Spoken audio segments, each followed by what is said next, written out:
Bapak Presiden baru tiba dari kunjungan singkat 2 hari ke 2 negara superpower, negara pemegang hak veto, yaitu bertemu Presiden Rusia, kemudian Presiden Prancis. Ya. Kemudian di Rusia ada pertemuan dengan Presiden Putin.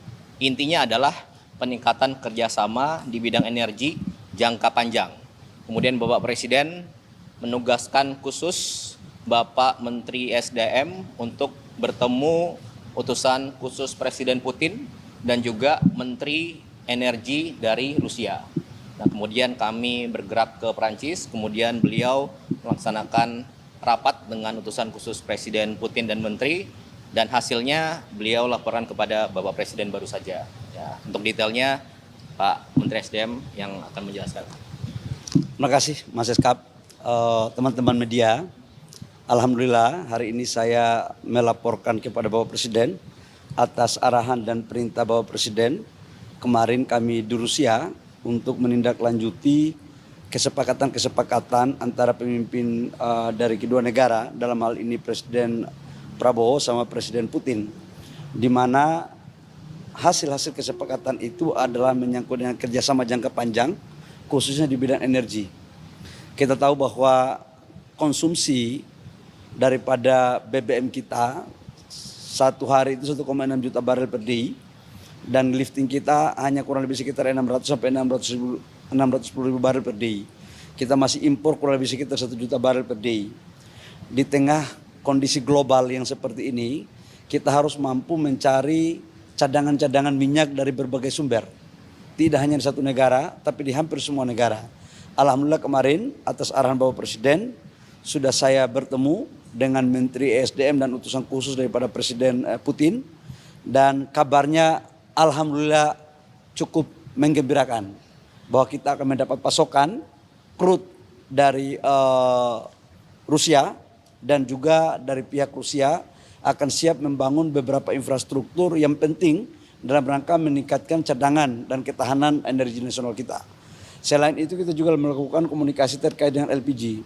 Kita tahu bahwa LPG kita kurang lebih sekitar 7 juta ton setiap tahun kita impor, dan sekarang kita lakukan diversifikasi, dan insya Allah kita juga akan mendapat support. Tetapi yang ini masih butuh perjuangan, masih butuh komunikasi 2 atau 3 tahap. Tapi kalau crude-nya saya pikir udah hampir final. Pasti pertanyaan kemudian adalah, apakah dengan kita membeli crude dari Rusia, kemudian bagaimana perjanjian kita dengan negara lain termasuk dengan Amerika? Saya katakan bahwa kebutuhan crude kita setiap tahun itu kurang lebih sekitar 300 juta ton, 300 juta barel. Jadi semuanya kita ambil, mana yang menguntungkan untuk negara kita harus kita lakukan. Itu pertama yang saya sampaikan kepada teman-teman media. Yang kedua, saya juga tadi baru habis melapor kepada Bapak Presiden dalam rangka menindaklanjuti perintah Bapak Presiden waktu di Raker kemarin, seluruh menteri dan eselon 1 dan wakil menteri terkait dengan penataan lahan-lahan perizinan tambang di dalam kawasan hutan. Ada di hutan lindung, ada di hutan konservasi, ada kemudian di cagar alam, dan beberapa IUP yang dalam kawasan hutan. Tadi kami juga sudah melaporkan kepada Bapak Presiden, karena saya dikasih waktu 1 minggu. 1 minggu berarti sudah 1 minggu, minggu kemarin dan minggu ini. Saya sudah melaporkan, dan insya Allah hasilnya juga baik. Dan sudah saya mendapatkan arahan teknis untuk segera saya akan melakukan eksekusi lebih lanjut. Demikian teman-teman media. Berapa pasokan crude-nya dan investasinya udah ada angkanya nggak? Volumenya saya nggak boleh, kan ada kesepakatan kami nggak boleh berbicara tentang volume, tapi saya ingin mengatakan bahwa Bapak Presiden selalu berpikir untuk bagaimana caranya agar ketersediaan kita 1 tahun itu harus tetap ada. Dan atas arahan Bapak Presiden itu saya menindaklanjuti untuk crude 1 tahun dari mulai bulan ini sampai dengan bulan Desember, insya Allah udah aman. Jadi kita nggak perlu risau, tinggal kita meningkatkan produksi daripada kilang kita. Harga itu tetap kita akan mencari harga yang terbaik. Yang jelas kita akan mencoba untuk tidak boleh lebih daripada harga pasar.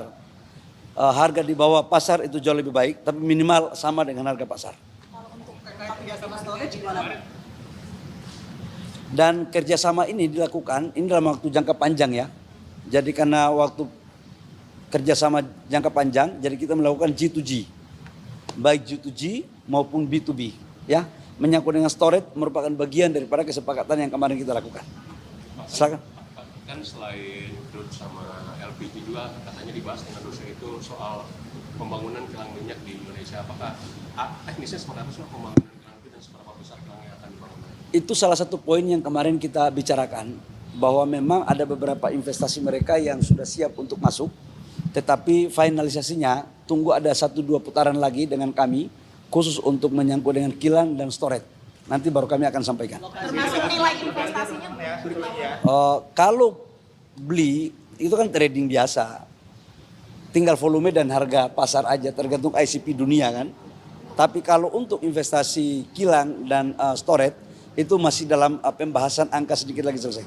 Ya. Apa itu? Berbeda dengan kilang Tuban Pak untuk itu. Ya kalau di Tuban itu kan banyak produk yang dihasilkan dan skalanya kan skala besar. Tapi kalau yang ini mungkin dalam skala yang tidak sebesar di Tuban. Ya baik teman-teman. Finalisasinya berapa lama Pak? Finalisasinya Pak? Kasih saya waktu untuk menyelesaikan. Ya. berarti akan lobby ke Rusia lagi Pak, apa gimana?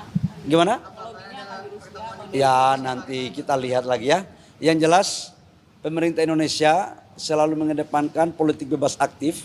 Dan dalam politik bebas aktif itu juga ada ekonomi bebas aktif. Jadi kita boleh belanja di mana saja selama kita komitmen dengan orang-orang atau negara-negara yang telah kita melakukan ajak kerjasama.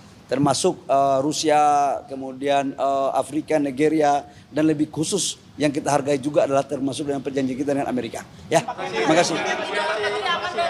Gimana? dalam negeri akan aman berarti dengan oleh-oleh ini. Amanlah.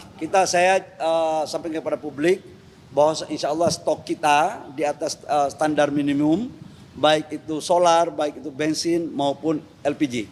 Insya Allah aman. Dan sekali lagi saya katakan bahwa kami sudah bersepakat atas arahan Bapak Presiden bahwa harga BBM untuk subsidi tidak akan dinaikkan sampai dengan akhir tahun, insya Allah sampai selama-lamanya. Ya, sampai doain.